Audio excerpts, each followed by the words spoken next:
ఓం శ్రీ సాయిరామ్. సాయి గురుకులం కార్యక్రమానికి స్వాగతం. సాయి బంధువులందరికీ కూడా సాయి టీవీ 11వ వార్షికోత్సవ శుభాకాంక్షలు. మా కష్టంలో, మా దుఃఖంలో, మా సంతోషంలో అన్నింటా కూడా మాతో కలిసి నడుస్తున్నటువంటి సాయి బంధువులకు ఈ సందర్భంగా ప్రత్యేకమైనటువంటి కృతజ్ఞతలు. ఎందుకంటే మన అనేటువంటి భావన మనుషుల మధ్య రావడం చాలా కష్టమైనటువంటి రోజులు ఇవి.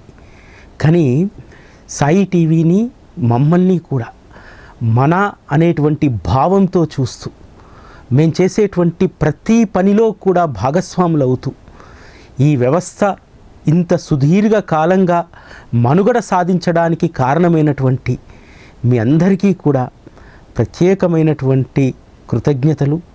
అదేవిధంగా శిరస్సు వంచి మీ అందరికీ కూడా కృతజ్ఞత ప్రణామాలు తెలియజేసుకుంటున్నాను. బాబా ఒక్కొక్కరికి ఒక్కొక్క పని అప్పగిస్తారని చెప్పి అంటారు. చాలా మటుకు బాబా మహాసమాధి కాకముందు, మహాసమాధి తరువాత అనేక రకాలైనటువంటి పనులను, బాధ్యతలను వ్యక్తులకు అప్పగించారు. కొంతమంది చేత గుడులు కట్టించారు, కొంతమంది చేత అన్నదాన సత్రాలు పెట్టించారు, కొంతమంది చేత పేదలకు సేవ చేయించేటువంటి సంస్థలను ఏర్పాటు చేయించారు, కొంతమంది చేత రచనలు చేయించారు, కొంతమంది చేత సత్సంగాలు చెప్పించారు. వీటన్నింటికంటే అరుదైన, బరువైనటువంటి ఒక విలక్షణమైనటువంటి బాధ్యతను మాకు అప్పగించారు. మొదట మాకేమీ అర్థం కాలేదు. ఒక భావావేశంతో వచ్చినటువంటి నిర్ణయం ఈరోజు ఇంత సక్సెస్ఫుల్గా ముందుకెళ్తుందనేటువంటిది అసలు మేము ఊహించినటువంటిది. మేమే కాదు, మాతో పాటు ఉన్నటువంటి వాళ్ళందరూ కూడా 11 సంవత్సరాల క్రితం ఇదే రోజు సాయి టీవీ ప్రారంభోత్సవానికి వచ్చి ఎన్ని రోజులు ఇది మనుగడ సాధిస్తుంది? మహా అంటే ఒక 6 నెలలు. ఎందుకంటే అందరికీ ఒక ఖచ్చితమైనటువంటి అభిప్రాయం ఏముందంటే, సాయిబాబా మార్గంలో గుడంటే ఎవరైనా ధనాన్ని ఇస్తారు, ఏదైనా సేవ చేస్తున్నామంటే అక్కడ ఆ ఊరిలో ఉన్నటువంటి వారు ఆ సేవా సంస్థకు సహకరిస్తారు.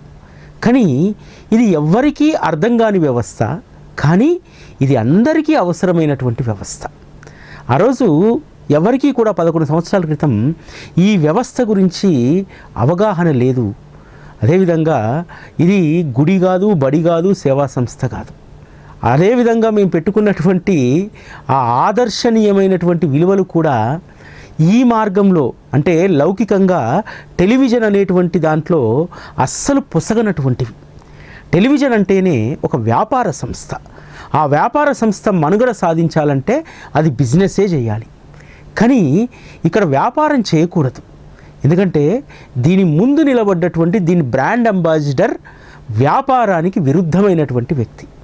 ఇక్కడ సేవ ద్వారానే ఈ వ్యవస్థ నడవాలి, అందుకోసం శరీరాలను అరగదీసుకోవాలి. అటువంటి ధైర్యం ఉంటేనే ఈ వ్యవస్థను నడపాలి. అటువంటి ఒక అరుదైనటువంటి ఈ ప్రసార మాధ్యమాన్ని మా చేతిలో పెట్టి భావావేశంతో వచ్చినటువంటి నిర్ణయం అని చెప్పాను కదా. సరదాగా మాట్లాడుకున్నటువంటి మాటల్లో శ్రీ వెంకటేశ్వర స్వామి వారికి వారి యొక్క తత్వప్రచారం చేయడానికి తిరుపతి వాళ్ళు ఛానల్ పెట్టారు. బాబాకు ఇన్ని కోట్ల మంది ఉన్నారు కదా, ఎందుకు పెట్టకూడదు? పెడతామంటే అందరూ కలిసిరారా అనేటువంటి ఒక భావావేశంతో తీసుకున్నటువంటి నిర్ణయం. ఈ అనుభవం అంతా కూడా చూస్తే నాకేమనిపిస్తుందంటే, తన పని కోసం ఎవరైనా భావావేశంతో అయినా, సరదాగా అయినా, సీరియస్గానైనా ఒక నిర్ణయం తీసుకుంటే దానిని ఏ విధంగా సాకారం చేస్తారనడానికి ఈరోజు సాయి టీవీ ఒక నిదర్శనం. చాలామందికి బాబా మార్గంలో కానీ, ఆధ్యాత్మిక మార్గంలో కానీ కొన్నిసార్లు అనిపిస్తుంది, అరే నేను ఆశ్రమం పెట్టాలి, నేను సత్రం పెట్టాలి, నేను గుడి కట్టాలి అని చెప్పి. ఆ తర్వాత దాని గురించి పట్టించుకోరు. దాని గురించి నువ్వు 1-2 రోజులు సీరియస్గా ఆలోచిస్తే నీలో ఉన్నటువంటి నిబద్ధత, సీరియస్నెస్ను బాబా గుర్తిస్తాడు. మేనేజ్మెంట్లో, వ్యూహకర్తల్లో సాయిబాబాకు మించినటువంటి వారు లేరనేటువంటిది నా ఈ 11 సంవత్సరాల అనుభవం. ఎందుకంటే సాయి టీవీకి వ్యూహకర్త, దాన్ని మార్గనిర్దేశనం చేస్తున్నటువంటి వారు సాక్షాత్తు శ్రీ సాయిబాబా అని చెప్పి మేము భావించాం. మొదట 2014లో ఈ ప్రయత్నాన్ని ప్రారంభించాం. 2014లో ఒక టెలివిజన్ ఛానల్ బయటికి రావాలంటే కేంద్ర ప్రభుత్వ నిబంధనల ప్రకారం లైసెన్స్ కలిగి ఉండాలి. ఆ లైసెన్స్ ఇవ్వాలంటే అనేక రకాలైనటువంటి నిబంధనలు ఉంటాయి. మొదటి నిబంధన, కనీసం 5 కోట్ల రూపాయల మూలధనాన్ని మనం చూపెట్టాలి. 5 కోట్ల రూపాయల మూలధనం అంటే ఆ రోజుల్లో ఈరోజు 50 కోట్లతో సమానం. మరి ఆ మూలధనాన్ని ఎక్కడి నుంచి చూపెట్టాలి, ఎలా తీసుకురావాలి? రకరకాలైనటువంటి ప్రయత్నాలు, ఏ ప్రయత్నము సఫలంగానే లే బాబా. చివరకు మొండికేసి మా దగ్గర ఉన్నటువంటి డబ్బుతో ఓ 10-12 లక్షలతో తార్నాకాలో ఆఫీస్ తీసుకొని స్టూడియో అంతా రెడీ అయ్యేంత వరకు కూడా ఈ ఛానల్ ఏ విధంగా బయటికి వస్తుంది? ఎందుకంటే 2014-15లో ఈ సామాజిక మాధ్యమాలు లేవు, యూట్యూబ్ లేదు, ఫేస్బుక్ లేదు, ఏమీ లేదు. అందున మాకు లైసెన్స్ లేదు, బ్రాడ్కాస్టింగ్ లైసెన్సు లేకుండానే ఇవన్నీ చేయించేసుకున్నాం. కానీ ఏ విధంగా 5 కోట్ల మూలధనాన్ని సమకూరుస్తాం? ఎవరు ఇందులో మనల్ని నమ్మి పెట్టేటువంటి వారు? గుడి అనుకోండి, గుడి నిర్మాణం అవుతుంటే పునాది రాళ్ళకు కొంతమంది ఇస్తారు, పిల్లలకు కొంతమంది, స్లాబుకు కొంతమంది, మూర్తికి కొంతమంది, ఇలా ఇస్తూ ఉంటారు. కానీ ఇది ఎవరికీ కనిపించినటువంటి, బయటికి కనిపించినటువంటి వ్యవస్థ ఇది. అటువంటి దానికి ఎవరు ధనాన్ని సహాయం చేస్తారు? సరే, బాబా మీద భారం వేసి మొత్తం అన్నీ సిద్ధం చేసుకున్నాం. అప్పుడే ఒక కొత్త టెక్నాలజీ వచ్చింది. అంటే శాటిలైట్తో సంబంధం లేకుండా క్లౌడ్ టెక్నాలజీ అనేటువంటిది అమెరికాలో, ఆ టెక్నాలజీలో అనేక ఛానల్స్ నడిపిస్తున్నటువంటి ఒక కంపెనీ హైదరాబాద్లో తమ బ్రాంచ్ను ఓపెన్ చేసింది. మేము చేస్తున్నటువంటి ఈ ప్రయత్నము చాలామందికి తెలుసు కాబట్టి, ఎప్పుడో ఒక 4-5 సంవత్సరాల క్రితము మా టీవీలో పరిచయం ఉన్నటువంటి ఒక టెక్నీషియను మన తార్నాక ఆఫీస్ వెతుక్కుంటూ వచ్చాడు. వచ్చి, అనిల్ గారు, నిజంగా మీరు చాలా చక్కటి పని చేస్తున్నారు. మొట్టమొదటిసారి ఒక టెలివిజన్ ఛానల్ను క్లౌడ్ టెక్నాలజీలో నడిపించేటువంటి టెక్నాలజీని ప్రవేశపెడుతున్నాం ఇక్కడ. మీరు కనుక ఒప్పుకుంటే మీరే మాకు మొదటి క్లయింట్ అవుతారు.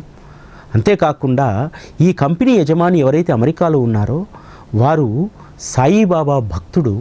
వారికి ఎవరు చెప్పారో తెలియదు, ఇలా ఛానల్ ప్రయత్నం చేస్తున్నారు, వారిని శాటిలైట్కి వెళ్ళొద్దని చెప్పు, అది ధనంతో కూడుకున్నటువంటిది, క్లౌడ్ టెక్నాలజీలో చేసుకోమని చెప్పి నాకు చెప్పి పంపించారు. నేను ఎవరో అనుకొని వచ్చాను, మీరు నాకు పరిచయస్తులే కదా, నేను ఎంత సపోర్ట్ కావాలంటే అంత సపోర్ట్ మీకు టెక్నికల్లీ ఇస్తాము అని అన్నారు. ఆశ్చర్యం వేసింది, ప్రయత్నమే చేయలేదు. అది ఇంకా ఆరంభం అన్నమాట. సరే, టెక్నాలజీ మొత్తం సెటప్ అయిపోయింది. అయిపోయిన తర్వాత ఆ రోజుల్లో ఛానలు కేబుల్ టీవీలో ప్రసారం అవుతేనే దాన్ని ఛానల్ అంటారు. మరి ఆ రోజు ఉన్నటువంటి పరిస్థితుల్లో అంతా మొనోపలి. ఎందుకంటే ఈరోజు సోషల్ మీడియాలో మనము ఏ వీడియోస్నైనా చూసేయచ్చు యూట్యూబ్లో చాలా ఈజీగా. కానీ ఆ రోజు మన ప్రసారాలు బయటికి పోవాలంటే ఒక కేబుల్ వ్యవస్థ ఒక్కటే శరణ్యం. అందున ఎక్కడెక్కడో గ్రామీణ ప్రాంతాల్లో సాయి టీవీ కానీ వేరే ఏ ఛానల్ వచ్చినా దానికి విలువ ఉండదు. దాని విలువ ఎక్కడ పెరుగుతుందంటే, హైదరాబాదు లాంటి మహానగరంలో ఛానల్ ప్లేస్ అవుతేనే అది ఛానల్ అని అంటారు, లేకపోతే దాని ఛానల్ అన్నారు. సరే అని చెప్పి మేము ఎక్కడ మొదట ఏ ప్రయత్నము చేయలేదు. హైదరాబాదులో ఆ రోజుల్లో మొనోపలి ఉన్నటువంటి ఒక కేబుల్ నెట్వర్క్ హ్యాత్వే, చాలా పెద్ద నెట్వర్క్. దాంట్లో ప్రవేశించాలంటే హేమాహేమి బాగా ధనం ఉన్నటువంటి ఛానల్స్ కూడా అందులో ఛానల్ ప్లేస్ చేసుకోవాలంటే విపరీతమైనటువంటి క్యారేజ్ ఫీజు కట్టాలి. కట్టితేనే అందులో ఛానల్ నెంబర్ ఒకటి ఇస్తారు. అటువంటి పరిస్థితుల్లో మనం ఎలా ఎంటర్ కావాలి? బాబా పైన భారం వేసి ఆ కేబుల్ నెట్వర్క్ నిర్వహిస్తున్నటువంటి ఆ యజమానికి ఫోన్ చేయడం జరిగింది. సాధారణంగా పెద్ద పెద్ద ఛానల్ ఓనర్ల నెంబరే వారు ఎత్తరు. అటువంటి పరిస్థితుల్లో ఎత్తగానే, సార్ ఇట్లా మేము బాబా భక్తులమండి, ఈ విధంగా ఛానల్ ఒకటి స్టార్ట్ చేశాము, అది మన దాంట్లో వస్తే బాగుంటుంది అని అన్నాం. తర్వాత తెలిసింది వారికి బాబా పట్ల అమితమైనటువంటి భక్తి ఉందని చెప్పి. సరే, రేపు కలుద్దాం, ఎల్లుండి కలుద్దామని చెప్పి చాలా సందర్భాల్లో అక్కడికి వాహిని గారు నేను అక్కడికి వెళ్ళి కూర్చున్నప్పుడు సందర్భంలో కూడా ఆయన అక్కడ ఉండకపోయేటువంటి వారు, వేరే దగ్గర ఉన్నానని చెప్పేవారు. ఇలా పట్టు వదలకుండా, అది కూడా ఒక పరీక్షము, పట్టు వదలకుండా తిరగడం, ఫాలోఅప్ చేయడం ద్వారా సరే మీరు ఆఫీస్కి వెళ్ళండి నేను చెప్తానని అన్నారు. అంటే అక్కడికి వెళ్ళిన తర్వాత అక్కడ ఉన్నటువంటి general manager as per procedure ప్రకారము డివోషనల్ ఛానల్ సంవత్సరానికి 45 లక్షలు కడితే తప్ప మేము ప్లేస్ చేయలేము అని అన్నారు. సరే మీరు బాబాకు సంబంధించినటువంటిది కాబట్టి మీరు నాన్ ప్రాఫిట్ అంటున్నారు కాబట్టి కనీసం 40 లక్షలు అదనంగా కడితే సంవత్సరానికి ఛానల్ని ఏర్లోకి ఇస్తామని అన్నారు. అసలు మా దగ్గర రూపాయి లేదు. తర్వాత బయటకు వచ్చి వారికి ఫోన్ చేసి, సార్ చాలా ధన్యవాదాలు సార్, వారు ఇంత ధనం కట్టమన్నారు, మా వల్ల కాదు అని అంటే ఒకసారి అతనికి ఫోన్ ఇవ్వండి అన్నారు. ఇచ్చిన తర్వాత అతనితో స్పీకర్ ఆన్ చేయమన్నాడు. మాట్లాడారు. మనం చాలామంది దగ్గర చాలా ధనం తీసుకుంటున్నాం, అది బాబాది కదా, వాళ్ళు ఎంత ఇస్తారో కనుక్కోండి, దానికి అనుగుణంగా మీరు ప్లేస్ చేయండి అని అన్నారు. భయపడుతూ అప్పటికి కూడా వాళ్ళు మరీ 45 అంటే మనం 10 లక్షలు అని అనలేం కదా. ఎట్లా ఒప్పుకున్నామో, ఎందుకు ఒప్పుకున్నామో, ఏ ధైర్యం ఉందో అక్కడ ఏమీ నాకు కనిపించలేదు. సార్ నెలకు 2 లక్షలు కడతాం, సంవత్సరానికి 24 లక్షలు అని అంటే బయటకు వచ్చిన తర్వాత వాహిని గారు అందరూ కూడా నన్ను, అసలు నువ్వు అలా ఎలా చెప్తావు, 10 లక్షలు చెప్పకూడదా అనేటువంటిది, ఇట్లా మనం ఎక్కడి నుంచి తెచ్చి కడతాం. సరే అని చెప్పి వాళ్ళు ఎంతో కొంత అడ్వాన్స్ ఇవ్వమన్నారు. 3 లక్షల రూపాయలు చెక్ ఇచ్చి వచ్చాను. అకౌంట్లో 3,000 రూపాయలు ఉన్నాయి. ఏం చేయాలి? ఆ రోజుల్లో నన్ను నమ్మేవారు ఒక్కరూ లేరు. ఎందుకంటే వీడు ఉద్యోగం వదిలిన తర్వాత వ్యాపారం చేస్తా అన్నాడు, ఆ వ్యాపారం ఏమో సరిగ్గా చేయట్లేదు, దీనంట బడి తిరుగుతున్నాడు సాయి టీవీ అని చెప్పి. కాబట్టి మనం ధనం ఇస్తే అది వృధా అయిపోతుందని చెప్పి బంధువులు, స్నేహితులు ఎవరు కూడా ఇచ్చేటువంటి పరిస్థితి లేరు. కానీ బాబా ఒకే ఒక వ్యక్తిని నాకు గుర్తు చేశారు. మా బంధువుల్లో వెళ్ళి, ఆయన యూనివర్సిటీలో పనిచేస్తారు, ఎందుకంటే నేను యూనివర్సిటీలో చాలా రోజులు ఉన్నా కాబట్టి బంధువు కంటే కూడా ఒక స్నేహితుల్లాగా ఉండేటువంటి వాళ్ళం. వెళ్ళిలా, మామయ్య ఒక 3 లక్షల రూపాయలు కావాలి, నెలకు 2 రూపాయల వడ్డీ లెక్క 3 నెలల్లో నీకు ఇచ్చేస్తాను అని అన్న. వెంటనే కింద ఉన్నటువంటి ఎస్బీఐకి పోయి నా అకౌంట్కు ట్రాన్స్ఫర్ చేసేసాడు. ఆ 3 లక్షలు వాళ్ళకి వెళ్ళిపోయాయి. ఆ తర్వాత ఏమిటనేటువంటిది ఆలోచించలే. ఇంకా సాయి టీవీ విస్తృతంగా హైదరాబాదులో అనేక లక్షలాది మంది జనాలకు చేరిపోయింది. అనేక మంది అసలు ఇది మా కళ, మేము ఎన్నో రోజుల నుంచి వెంకటేశ్వర స్వామికి ఛానల్ ఎలా ఉందో సాయిబాబాకు అలా ఉండాలని చెప్పి మేము కోరుకుంటున్నాము, బాబా మా ప్రార్థన మన్నించాడు. ఇవన్నీ కూడా చాలా ఫోన్ కాల్స్ వచ్చేసిన తర్వాత మేము అనుకున్నాం, ఇంతమంది బాబా బంధువుల అండ ఉండగా ఛానల్ ఎందుకు నడవదు అనుకున్నాం. కొన్ని సందర్భాల్లో మనమే భ్రమల్లోకి వెళ్తాం. వ్యక్తిగతంగా ఎట్లాగైతే బంధువులు, స్నేహితులు ఉన్నారనేటువంటి భ్రమల్లో ఉంటామో, సాయి బంధువులందరూ కూడా దీన్ని అర్థం చేసుకుంటారనేటువంటి భ్రమ ఉంది. బాబా ఆ భ్రమ ఎక్కువ రోజులు ఉంచలేదు. నీ శక్తి, యుక్తి, నీ సేవ ఎంతగా నువ్వు ఇక్కడ పెడతావో అంతగా ఛానల్ నడుస్తుంది, ఎవరిపైనా ఆధారపడకూడదు అనేటువంటి దాన్ని బాబా అనిత్యం బోధిస్తుండేటువంటి వారు. ఎందుకంటే వచ్చి సలహాలు ఇచ్చిపోయే వాళ్ళే ఎక్కువ. ఇలా నడపాలి, ఆ గుడి షూటింగ్ చేయాలి, ఇక్కడ వెళ్ళాలి, అక్కడ వెళ్ళాలి, ఇవే తప్ప దీంట్లో మరి మేమేమైనా పాలు పంచుకోగలుగుతామా అనేటువంటి వాళ్ళు చాలా అరుదైనటువంటి వాళ్ళు. ఆ విధంగా ఛానల్ నడుపుకుంటూ వెళ్తూ ఉన్నాం. ఆ తర్వాత వారికి కట్టేటువంటి డబ్బు ఎలా సమకూరిందో, ఏ విధంగా వచ్చిందో అసలు మా ప్రమేయమే లేదు. మేము ఎవరినీ డబ్బు అడగలేదు.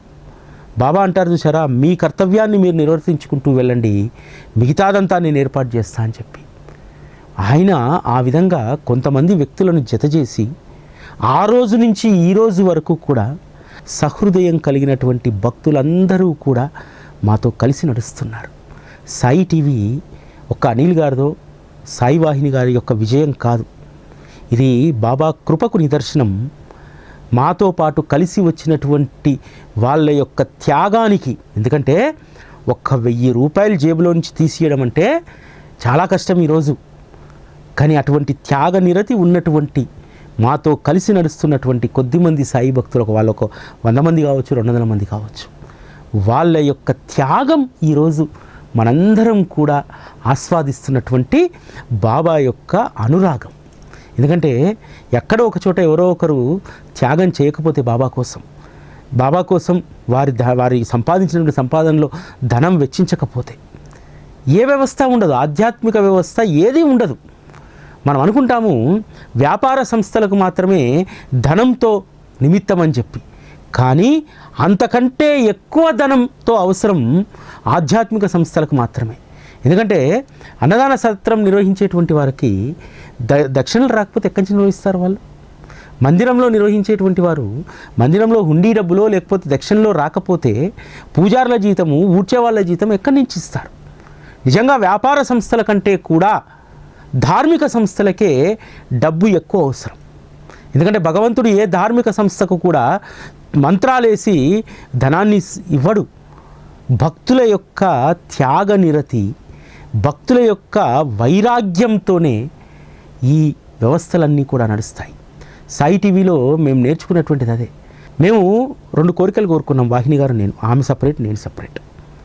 ఆ 2 కోరికలు ఏమిటంటే, సాయి టీవీ ఇంకా బయటికి రాలేదు జనబాహుల్యంలోకి. ఒకరోజు పల్లకీ ఉత్సవం జరుగుతుంది, షిరిడీలో ఉన్నాం.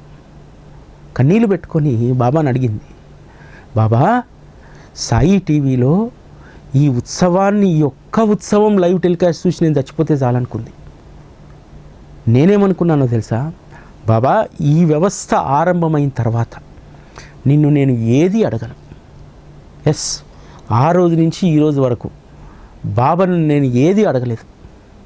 ఒకటే అడుగుతూ ఉన్నాను, ఈ వ్యవస్థకు ఎవరైతే సహకరిస్తున్నారో వారి యొక్క యోగక్షేమాలు చూడు బాబా, ఇంకేమీ వద్దు. నా ప్రార్థనలో ప్రతిరోజు ఇదే ఉంటుంది. అందుకనే బాబా ఈ వ్యవస్థను ఇంత సమర్థవంతంగా నడిపించుకుంటున్నారు. ఈరోజు సాయి టీవీలో కార్యక్రమాలు ఎంతమందిని ఆహ్లాదపరుస్తున్నాయి. సాయి గురుకులం అనేటువంటి ఒక గొప్ప పాఠశాల, గొప్ప సత్సంగం ఎంతమంది హృదయాల బాధను తీరుస్తుంది. అంటే ఈరోజు మనం ఒక కుటుంబ సభ్యులను మెప్పించడమే కష్టం, కానీ బాబా తన వ్యవస్థ ద్వారా అనేక మంది భక్తుల యొక్క ఆర్తిని, వారి హృదయాల్లో ఉన్నటువంటి భారాలను సత్సంగం అనేటువంటి కార్యక్రమాల ద్వారా ఈరోజు వారు భక్తుల యొక్క బాధలను తీరుస్తున్నారు కదా. సాయి టీవీ నిర్వహణలో మొదట కొంత హృదయం బాధపడేటువంటిది, చాలామంది చాలా మాటలనేటువంటి వారు. సాయి టీవీ ప్రారంభమైనటువంటి మొదటి రోజుల్లో షిరిడీకి కృతజ్ఞతగా బాబా కొబ్బరికాయలు సమర్పించాలనుకున్నాం. దాంట్లో అందరి భక్తులను భాగస్వామ్యం చేశాం. ఒక పెద్ద మనిషి వచ్చి ఏదో సలహా చెప్తే వినలే మేము. ఆ పెద్ద మనిషి ఏం ప్రచారం చేశాడో తెలుసా, వీళ్ళు కొబ్బరికాయలు తీసుకెళ్ళి షిరిడీలో వ్యాపారులకు అమ్మేసుకుంటారు, సంస్థానికి ఇవ్వరు. కానీ బాబా ఇచ్చినటువంటి కొద్దిపాటి తెలివితేటలతోటి లారీ బయలుదేరి దగ్గర నుంచి అక్కడ హ్యాండ్ ఓవర్ చేసేంత వరకు వీడియో చేసేస్తే అతను చేసినటువంటి ప్రచారం అవాస్తవం అని చెప్పి అతన్ని అందరూ మళ్ళీ మందలించడం జరిగింది. ఆ తర్వాత మరొక పరీక్ష, బాబా మనల్ని రాటు తేల్చడానికి పరీక్షలు పెడుతూ ఉంటారు. ఒక పెద్ద మనిషి సాయి టీవీలో కార్యక్రమాలు చాలా చెప్పారు. వారంటే వారి సత్సంగాలంటే కూడా కొన్ని ఏళ్ళ ముందు నుంచి కూడా బాగా అది. ఆయన ఇంకొక భక్తుడితో అన్నారు, నేను అక్కడ కార్యక్రమం చెప్పడం ద్వారా సాయి టీవీకి పేరు వస్తుంది కానీ నాకేమిటి. ఆ విషయం తెలిసిన తర్వాత నాకు ఆశ్చర్యం వేసింది. అరే, ఇంత స్వార్థపూరితమైనటువంటి వాళ్ళు కూడా ఉంటారా? మొదట నేను ఎట్లా భావించేవాడినంటే, అది కనిపించేదంతా కూడా మెరుపే కదా అనుకునేటువంటి వాడిని. అది నురుగనేటువంటి చాలా రోజుల తర్వాత తెలిసింది. మరి సాయి టీవీని నడపాలంటే తత్వం కావాలి. మరి ఇంత స్వార్థపూరితమైనటువంటి వారు, మాకేమిటి అనేటువంటి వాళ్ళు ఈ విధంగా ఉంటే మరి తత్వాన్ని ఏ విధంగా తీసుకెళ్తాం అనేటువంటి సంశయం వచ్చినప్పుడు 19వ అధ్యాయంలో ఉన్నటువంటి ఒక బాబా వాక్కు నాలో శక్తిని ప్రవేశింపజేసింది. బాబా చెప్తారు, మా గురువు నాకు ఏ సాధనలు నేర్పలేదమ్మా. ఇక్కడ సాధనా సంపత్తితో కానీ షట్శాస్త్రాల జ్ఞానం కానీ అవసరం లేదు. కర్త హర్త గురువేననేటువంటి సంపూర్ణ విశ్వాసం ఒకటి ఉంటే చాలు అని ఉంటుంది. ఆ మాట నాకు ఎంత గొప్ప ధైర్యాన్ని ఇచ్చిందంటే, ఈ రోజుకు కూడా కర్త హర్త కేవలం శ్రీ సాయిబాబా అనేటువంటి విశ్వాసం ఉండడం చేత ఈ 3 విషయాలు, ఒకటి, నా గురువు నాకు ఏ సాధనా సంపత్తి నేర్పలేదమ్మా. ఈ మార్గంలో సాధనా సంపత్తితో కానీ షట్శాస్త్రాల జ్ఞానంతో కానీ అస్సలు పని లేదు. కర్త హర్త గురువేనని చెప్పి నువ్వు విశ్వసిస్తే నిన్ను తీసుకెళ్ళి ఉన్నత స్థితిలో శ్రీ సాయిబాబా కూర్చోబెడతారు అనేటువంటి ఆ ఒక్క వాక్కు నేను సత్సంగాలు చెప్పడానికి అదే నాకు స్ఫూర్తి అయింది. ఆ రోజు నుంచి ఈ రోజు వరకు బాబా చెప్పినట్టు గురువెవరూ అవసరం లేదు, నీ మనస్సే నీకు గురువు. ఆ మనస్సులో సద్గురువుని నింపుకుంటే ఆయనకు మించినటువంటి గురువు లేరని చెప్పి. అదేవిధంగా ఇదే అధ్యాయంలో ఒక అద్భుతమైనటువంటి మాట ఉంటుంది. తల్లి తాబేలు ఎప్పుడూ కూడా పిల్లల్ని పాలిచ్చి పోషించదు. ఆ పిల్లలు అనన్యమైనటువంటి దృష్టితోటి తల్లినే చూస్తూ ఉంటాయి. తల్లి కూడా అవతల ఒడ్డున ఉండి బిడ్డను ప్రేమతో చూస్తుంది, కేవలం దృష్టి చేత పోషిస్తుంది. అదే సిద్ధాంతాన్ని నేను నమ్మాను. బాబా కూడా అంతే. నాకు షట్శాస్త్రాల జ్ఞానం అవసరం లేదు, ఏ సాధనల సంపత్తి నాకు అవసరం లేదు. మీకు చెప్తున్నాను, ఈరోజు నాకు ఒక్క క్షణం కూడా ధ్యానం కుదరదు, కళ్ళు మూసుకోలేను నేను. కనీసం ధ్యానం చేసేటువంటి శక్తి కూడా నాకు లేదు. కానీ ఆయన యొక్క వచనాలను శక్తివంతంగా చెప్పడంలో ఉన్నటువంటి నేర్పరితనం ఆయన నాకు ఇచ్చాడు.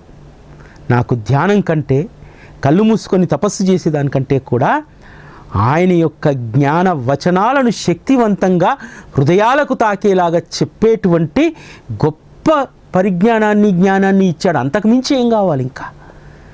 సాయి టీవీలో నేను నేర్చుకుంది ఇదే. జీవితాంతం నేను తలకిందులుగా తపస్సు చేసినా నాకు ఇటువంటి వాక్కు వచ్చేటువంటిది కాదు. కేవలం గురువును అనన్య దృష్టితో నేను చూస్తూ, గురువే కర్త హర్త అనేటువంటి విశ్వాసం ఉండబట్టి ఈరోజు సాయి టీవీ కానీ, సాయి టీవీలో నా చేత చెప్పించబడుతున్నటువంటి సాయి గురుకులం కానీ శక్తివంతంగా మారింది. లేకపోతే అంత శక్తి, అంత జ్ఞానము, అంత నేర్పరితనం నాకెక్కడిది? సాయి టీవీ చాలామందికి చాలా ఇచ్చింది. కొంతమందికి గొప్ప జ్ఞానాన్ని ఇచ్చింది, కొంతమందికి సమర్థతని ఇచ్చింది, కొంతమందికి సంతోషాన్ని ఇచ్చింది, కొంతమందిని దుఃఖంలో నుంచి బయటికి తీసుకొచ్చింది. నాకేమిచ్చింది సాయి టీవీ అంటే బాబా యొక్క శక్తివంతమైనటువంటి వచనాలను పట్టుకునేటువంటి జ్ఞానాన్ని ఇచ్చింది. ఇంతకు మించినటువంటి ఆనందం, ఇంతకు మించినటువంటి వరం నా జీవితంలో ఇంకేదీ అవసరం లేదనుకున్నాను. సత్యప్రమాణంగా చెప్తున్నాను, నేను బాబాను ఎప్పుడూ కూడా నా గొంతు మీద ఎవరన్నా కత్తి పెట్టినా సరే కాపాడమని చెప్పి మాత్రం నేను అడగను.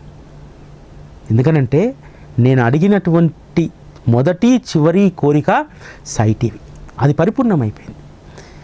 దీన్ని ఇంకా నడుపు అని చెప్పి కూడా నేను అడగను బాబాను. ఎందుకంటే ఈ వ్యవస్థ ఎవరికి అవసరం? తన పట్ల ప్రేమను కలిగినటువంటి వాళ్ళకు అవసరం కదా. కాబట్టి తన పట్ల ప్రేమను కలిగినటువంటి వాళ్లకు దీన్ని దూరం చేయగలుగుతారా? చేయలేరు కదా బాబా. ఇటువంటి ధైర్యం మన జీవితంలో ఉండాలి. చాలామంది మనము బాబా మనల్ని పట్టించుకోవట్లేదని అంటాం కదా. అరే, ఆయన పట్ల ఇంత ప్రేమ కలిగి ఉన్నటువంటి వారిని దూరం చేసుకుంటాడా? పట్టించుకోకుండా ఉంటాడా? ఈ ఆలోచన కనుక మనకు వస్తే మన జీవితంలో ఎప్పుడూ ఆనందమే. ఆ ఆనందం ఎటువంటిదంటే, నాకేమి తక్కువ ఆయన ఉండగా. ఇటువంటి ధైర్యాన్ని సాయి టీవీ ద్వారా నింపాలనుకున్నాం. సాయి టీవీ నిజంగా ఈరోజు విజయ ప్రస్థానంలోనే ఉంది. ఎప్పుడూ కూడా సాయి టీవీ ద్వారా అనేకం సకలం నేర్చుకున్నారు. స్తవన మంజరి తెలియదు చాలామందికి. ఈరోజు స్తవన మంజరి పట్ల ఎంతో ప్రేమ కలిగినటువంటి వారు లక్షల్లో ఉన్నారు. శ్రీ సాయి సచ్చరిత చదివినటువంటి వాళ్ళే ఉన్నారు. కానీ దాని యొక్క అంతరార్థాన్ని, మూలాన్ని అవగాహన చేసుకోవడం చాలా కష్టం. కానీ బాబా గోరుముద్దల్లాగా సాయి టీవీ ద్వారా సచ్చరితను మన నోటికి అందించారు. శ్రీ సాయి సచ్చరితలో 19వ అధ్యాయంలో బాబా యొక్క వాక్కు అదే నాకు ఆదర్శమైంది. అదే ఈరోజు బాబా తత్వం గురించి ఇంత బలంగా చెప్పడానికి అదే నాంది ప్రస్థానమైంది. నా తెలివో, నా జ్ఞానమో, నా చదువో కాదు. వారొక మాట చెప్తారు హేమాడ్ పంత్ తోటి, నేను చెప్పిన విషయాలను మనస్సున బాగా పట్టించుకో, నీ మనస్సు కలకండవలే మారుతుంది అని చెప్పి. నేను ఈరోజు గర్వంగా చెప్పుకుంటాను, నాలో ద్వేషాలు లేవు, నాలో కల్మషం లేదు. ఒకరేదో ఎదుగుతుంటే వారి గురించి బాధపడేటువంటి, అసూయపడేటువంటి ఆ నేచర్ లేదు. ఎందుకో తెలుసా? బాబా చెప్పినటువంటి ఈ వాక్కును నేను బాగా బలంగా నమ్మాను. ఆయన చెప్పినటువంటి విషయాలను మనస్సును పట్టించుకుంటే మన మనస్సు కలకండవలే మారిపోతుందట. ఇంకా అక్కడ చెడు ఆలోచన, విషపు ధోరణి ఎక్కడ ఉంటుంది? ఉండదు కదా. కొన్ని సచ్చరితలోని కొన్ని వచనాలు నా జీవితాన్ని మార్చేశాయి, నా ఆలోచన దృక్పథాన్ని మార్చేశాయి. అందుకు నేను సర్వదా సాయి టీవీకి రుణపడి ఉంటాను. సాయి టీవీ అంటే సాయిబాబా యొక్క మరో రూపంగా మేము ఇదే అధ్యాయంలో బాబాకు సంబంధించినటువంటి కొన్ని వచనాలు ఉంటాయి. కథ మనస్సులోని సంశయాలను పూర్తిగా తొలగిస్తుంది. కథాశ్రవణంలో ఉన్నటువంటి మహిమే ఇది.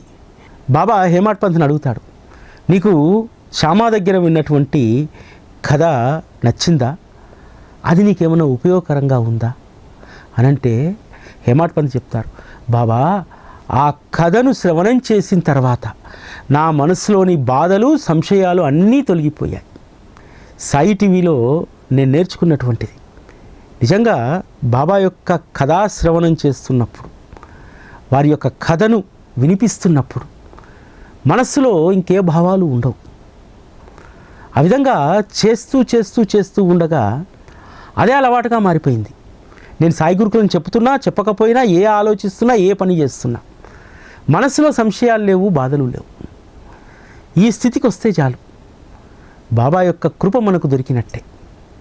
సాయి బంధువులారా, నిజంగా మీరందరూ కూడా ధన్యులు. ఈరోజు సాయి టీవీ ద్వారా ఎవరైతే బాబా యొక్క తత్వాన్ని ఆకలింపు చేసుకుంటున్నారో మీ జన్మలు ధన్యం. ఎవరైతే సాయి టీవీ అభివృద్ధి కోసం, సాయి టీవీ యొక్క మనుగడ కోసం మీ సంపాదనలో కొంత భాగాన్ని వెచ్చిస్తున్నారు, వాళ్ళందరికీ కూడా బాబా యొక్క కృప 100% దొరుకుతుంది. మీ అందరి పట్ల కూడా ఎప్పుడూ మేము కృతజ్ఞత కలిగి ఉంటాం. మరొకసారి మీ అందరికీ కూడా సాయి టీవీ 11వ వార్షికోత్సవ శుభాకాంక్షలు. ఓం శ్రీ సాయిరామ్.